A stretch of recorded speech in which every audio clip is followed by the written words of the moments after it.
Comment établir une bonne stratégie de flipping NFT? Quelle blockchain choisir? Avec quel budget commencer? Donc là, pareil, j'ai pas le démarrage en fait de la discussion, mais a priori c'est une personne, donc Nifty Rockstar, qui en gros se posait question sur plus ou moins comment faire de l'argent avec les NFT, parce que bon, la notion de flipping, en gros, c'est d'acheter quelque chose en fait à un prix A et ensuite de le revendre à un prix B. Et entre le A et le B, c'est d'avoir en fait un bénéfice. Donc je vais essayer de reprendre point par point. Donc comment établir une bonne stratégie de flipping NFT? Donc là, flipping NFT, la première chose, c'est il faut étudier le projet, il faut savoir le projet, quels sont les plus ou moins ses points forts, ses points faibles. Il y a la notion de timing, de comprendre. Donc après, il y a des patterns qui reviennent assez de manière générale en fait sur le marché NFT. Donc c'est-à-dire que une collection en fait qui sera en mode pré-reveal, donc c'est-à-dire que lorsqu'elle est lorsqu'une nouvelle collection en fait est lancée et donc que la rareté en fait n'est pas encore révélée au niveau de la collection, donc ça c'est ce qu'on appelle pré-reveal. Généralement les tokens ils vont avoir un prix plus élevé que lorsqu'il y aura la reveal. Donc ça c'est quelque chose qui se constate assez généralement. Après il y a des exceptions, il y a des cas où en gros post-reveal en fait les prix vont sur l'ensemble de la collection montée, mais généralement, moi, en tous les cas de mon expérience, ce que j'ai constaté, c'est au niveau pour répondre sur la partie flipping NFT, c'est que pré-reveal, en gros, l'ensemble des tokens, étant donné qu'il y a comme un point d'interrogation, on ne sait pas concrètement quelle va être la rareté en fait de ce token-là, toute la collection en fait va se vendre plus élevée, et lorsque ce sera post-reveal, donc quand tous les métadata, les informations au niveau du NFT seront accessibles en fait au niveau de la blockchain en fait, seulement les tokens les plus rares en fait ils vont grandir ils vont évoluer en termes de prix, et ceux qui sont plus ou moins les moins rares ou les plus courants, eux ils vont dropper. Donc c'est là en fait il y a une opportunité donc sur le pré-reveal, en gros sur la partie flipping NFT. Donc ça c'est juste une façon. Donc ça c'est quelque chose, un pattern en fait qui est assez courant. Donc c'est la notion de pré-reveal. Après sinon pour flipping NFT, il faut connaître la collection sur le bout des doigts. Il faut savoir pourquoi un token est plus rare qu'un autre. Il faut savoir pourquoi un token du même niveau de rareté, pourquoi il y en a un qui serait mis à un prix qui est plus compétitif qu'un autre. Comprendre.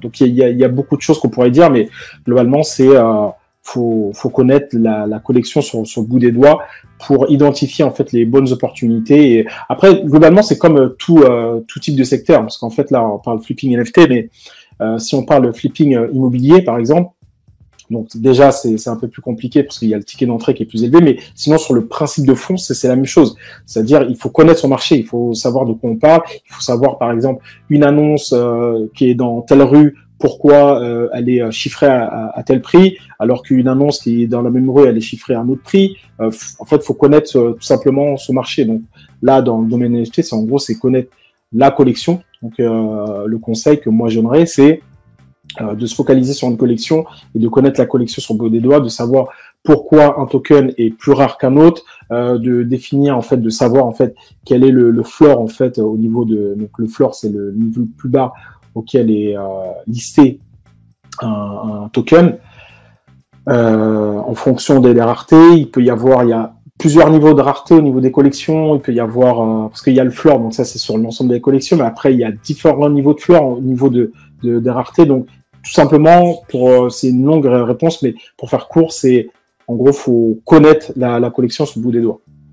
Quelle blockchain choisir? Moi, c'est la blockchain avec laquelle vous êtes le plus confortable. Donc il y en a pour tous les choix. Il n'y a pas de réponse par défaut à donner. C'est en fait la blockchain avec laquelle vous êtes le plus confortable. On va dire que Ethereum aujourd'hui, ça va être vu comme la blockchain la plus, c'est la blockchain la plus onéreuse pour de multiples raisons. Vous pouvez faire ça sur Solana, vous pouvez le faire sur Tezos, vous pouvez le faire sur n'importe quelle blockchain. Après, c'est vraiment vous, c'est connaître en fait plus ou moins votre ticket d'entrée et après c'est vous en fonction de de votre choix. Et avec quel budget commencer? En fait, j'ai répondu un petit peu. Le budget commencer, c'est celui avec lequel vous êtes confortable. Et déjà, il faut partir du principe que c'est déjà ce que j'ai oublié de dire, parce que là ça parle un peu investissement. Moi je suis pas investisseur, je suis pas conseiller financier, donc tout ce que je dis en fait ça nécessite que vous devez faire en fait vos propres recherches. Donc j'ai parlé de manière assez générale, donc ça devrait être bon, mais globalement c'est le budget pour commencer, c'est le budget, c'est peu importe la somme que vous définissez en budget, cette somme-là, vous devez être confort avec le fait que vous passez d'une somme qui a été définie et qui arrive à zéro. Donc ça, vous devez être confort avec ça. Donc globalement, c'est tout ce que j'ai à dire sur ce sujet.